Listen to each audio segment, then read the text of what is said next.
connecting security solutions with security leaders. Security you should know starts now. Welcome to Security You Should Know, the show that connects security solutions with security leaders. Today, we're talking about DTEX Systems and what they are doing in insider risk management. The problem they're addressing is data loss from insider threats. So helping us get answers to these questions are Janet Hines, CISO at ChenMed, and Bethany DeLude, CISO Emeritus. So Bethany, I'm going to start with you. Why is data loss from insider threats still a problem? Well, Rich, I love people. But unfortunately, the data shows us that people, the human element, still is the greatest source of data breaches when you go back to root cause. And we know that oftentimes this is not out of malice, it's just out of human error. I send something to the wrong person, I misconfigure a setting, something happens, although there is still a fairly significant percentage that is out of malice. So for these reasons, from a company perspective, whether the data was lost out of a mistake or it was lost because of intention, it's still lost. And that kicks off a series of regulatory and other obligations that we would all rather avoid. And Janet, I got to turn to you. Is it just the fallen nature of humanity that data loss from insider threats still a problem? Yeah, as long as we still employ people, I have to agree with Bethany, right? We're going to have a problem because while some of it is insider threats sounds so negative, it's not always the case, right? It's not always, as Bethany said, it's not intentional. But as much as we can train, there's still people who are going to make decisions on their own. And when you multiply that by the number of employees you have, that's how many potential bad decisions can be made. Well, we're going to be talking to Mohan Koo, president and co-founder from DTEX Systems, about what they're doing to solve this. But to start out, we've got to get three essential questions answered. So, Mohan, first up, how do I explain the value of your solution to my CEO? What does your solution do, and what does it not do? And what's the pricing model? Can you give us the preliminaries? Absolutely. Thanks for having me, Rich. So look, the main thing is that we've got to communicate in a language that the CEO and the CFO can understand, which is business risk. And that's why we refer to it as insider risk, not insider threat, because not every insider threat eventuates because the risk was there, right? So we have to understand the risk in order to prevent the threat down the line. So what about the pricing model, and what about what the solution does and what it doesn't do? So what we don't do is we don't replace the SIM. We also don't replace EDR solutions. We are very focused, as Bethany pointed out, on human behavior and what insiders can do. So we heard Bethany mention about malice and malicious insiders.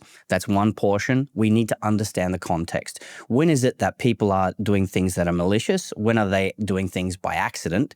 And even more importantly nowadays, when are people getting outsmarted? Because we know that more and more nation-state actors, criminal outsiders, are using insiders to do things that they couldn't do without an insider's access. And so we need to understand the context of those things.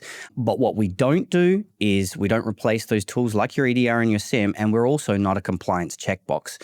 So for organizations that deploy a solution like ours, they are going to find things. They're going to find sometimes, unfortunately, illegal activities. They are going to find infiltrations from outsiders, and those require escalations. It requires interaction with law enforcement and others. So that's important.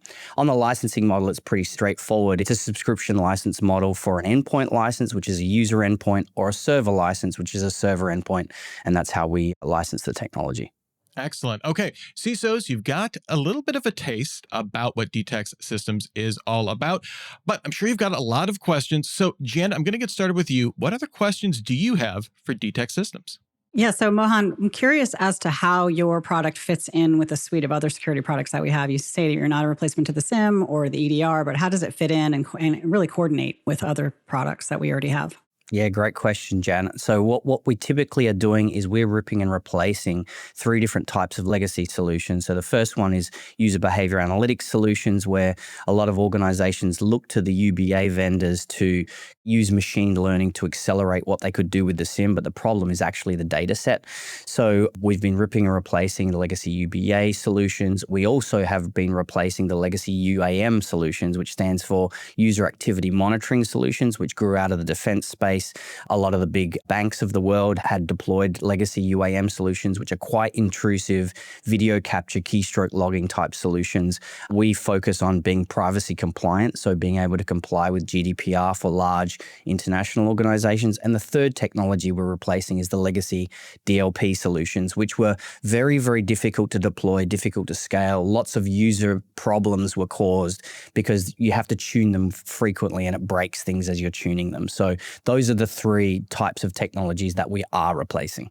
All right, Bethany, what questions do you have? Sure. I really want to focus on a point that you just made, Mohan, on the data set. Because when I think about insider risk, I generally think that there's two big components. One is data, your life cycle of your data lineage, where you expect the movement of the data. So understanding that expected behavior. And then on the user side, there's understanding what the expected behavior is of different user types. And then when there's misalignment between those two, that's when you likely have a risk event. How do we accelerate getting from, we've just installed your product, we're getting up to speed, and when do we start getting value in identifying what are true risk events that require our in-depth analysis? Great questions, Bethany. So the first thing is, in order to do insider risk management effectively, you need to have a continuous audit trail. That means we need to collect all of the data about what's happening in the environment, whether we think it's interesting or not, because we never know which data point is going to be useful. And that's something that's very different to what EDR vendors do, because they are mostly trigger-based, hunting for very specific types of things that happen. What we're doing is we're collecting all of the audit trail all the time and doing it in a privacy compliant way. Then what we can do is we can look for risky behaviors. And when we see a risky behavior, we simply assign a risk score to that behavior. And a lot of people think that it's about anomaly detection, but it's actually not. Anomaly detection, humans do anomalous things every day. If we're alerting on anomalies, we're going to be drowning in false positives. And that's what a lot of the legacy UBA vendors did. So what we're doing is we're assigning that risk score to each and every behavior, and then we're aggregating them around a specific either user, a device, an application, or even a file. So you mentioned the words file lineage. That's a very, very important aspect of what we do. So every time a user touches a file or does something with a file, we're actually taking a hash of that file at the same time, so we can track and trace it throughout the life cycle of that file. We can even go back and see who created that file. Are they one of the brains trust? Are they an engineer or somebody that's creating high value IP for the company? And then subsequently, how many people touched that file? Where does it exist? How many times was it renamed before it leaves the organization? So all of that is important in the risk scoring. Terrific. Thank you. That's a wonderful answer. It's a free-for-all, so Janet, if you've got something, just jump in. Yeah, I do. So whenever I think of bringing in a new tool, even if it's a replacement of something I already have, I like to look at what it's going to take to actually operationalize it and run it, right? And maintain it through its life at our company. Can you talk about that a little bit, how your customers onboard this product and what else it has to hook into and what you would need to hook into and make it work? What are the resources required, the people? Absolutely. It's not linear. So we have customers that are extremely large. Our largest customer on the planet is one of the largest banks in the world. They have 850,000 licenses of our technology deployed on every single computing device. They have a whole team of people that manage that because we're detecting things and reporting them and escalating them all of the time, which you would expect. We also work with much smaller organizations. We work with high-value intellectual property organizations that have very small user base, like 500 users, Formula One race teams, for example, that have that high value IP. And they have one person that is not full-time running DTEX, is maybe 30% of their time running DTEX.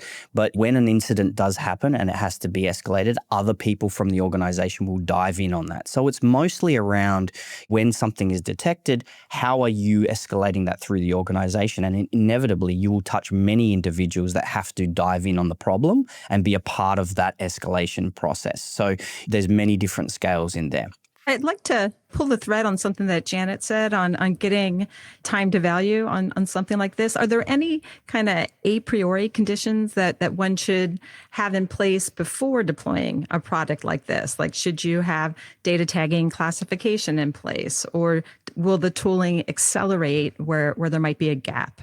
It's not essential to have any data classification or any pre-prepared sort of crown jewels asset list, if you like, although it is helpful when people do have that because they've already been thinking about the problem. They've already been understanding how data is used in the organization. So that kind of intelligence is helpful in the process, and it's helpful in setting up rules and setting up risk scores, but it's not essential. What is essential, though, is that we create a baseline of user behavior before we actually start setting alerts into the system and start looking and hunting for behaviors and scoring those behaviors. So we typically say that you need 14 working days of activity to create a baseline for any user or any behavior. So we require that 14 days worth of data collection at least before we start to actually switch the system fully on. One of the things I asked in the earlier question that we can maybe follow up on is, do you need data from us? Does your system need data from us, like our employee base, right? You had talked about titles, right? An engineer versus a different person. Do you need that information into your system? And then do you connect into or feed into a SIM? So it's not another pane of glass that my team has to look at. It actually comes in the same place everything else comes in. Great question, Janet. So the first question was, do we need anything from you? The answer is no, we don't need anything from you, but sometimes additional information is very, very helpful. For example, Active Directory, you might have your users already grouped in Active Directory. Sometimes that's extremely helpful and sometimes not so helpful because lots of organizations have Active Directory forests that are not up to date, no matter how hard they try to maintain that, in which case we would rather not have that data come in. So there is definitely a process of elimination, and there is some consultative process that happens at the beginning. It's obviously more of a consultative process the larger and more complex the organization is, much simpler if it's a smaller user population. So that's the answer to that question. Can we work inside a SIM? Absolutely, we can. So we work with all the major SIM vendors. We integrate into all of the major SIM vendors. We work very closely with Microsoft. Google is a shareholder of ours, so we obviously work very well with Chronicle. And Splunk is, most of our customers in the larger enterprise space have Splunk. Mm-hmm. So if you are a very sophisticated customer, you would have an insider threat team or an insider risk management team. They would work in DTEX exclusively. We do everything from detect to respond to case management independently in our end-to-end solution.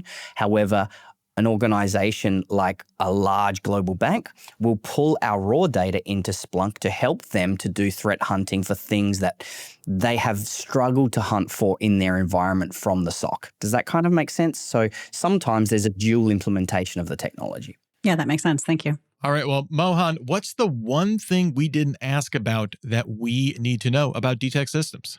Yeah, so I would say that actually in the last 6 months or so, insider threats have taken a pretty extreme turn where we are focused on some big nation state infiltrations, particularly DPRK. People know that IT workers are now a target and are infiltrating large critical infrastructure organizations. But what they may not be aware of is that if you are in the supply chain, you might be a small organization, but if you have customers or your customers have customers that are large critical infrastructure organizations, we are currently running some pretty serious investigations in partnerships with organizations like Mandiant and the law enforcement authorities across the Five Eyes countries, where it's actually much more pervasive than we thought. And in many cases, the individuals inside our organizations are actually the victims. So they are being coerced to do things. In other cases, there are identities of legitimate people out there, legitimate Americans, for example, that do not know that their identities have been compromised and used to gain employment at another organization. And this is a huge, huge issue that we are now digging in deeply with the law enforcement authorities, with the intel agencies, and with partners like Mandiant to hunt for. And so I think nation-state infiltrations is now a problem that doesn't just sit with critical infrastructure.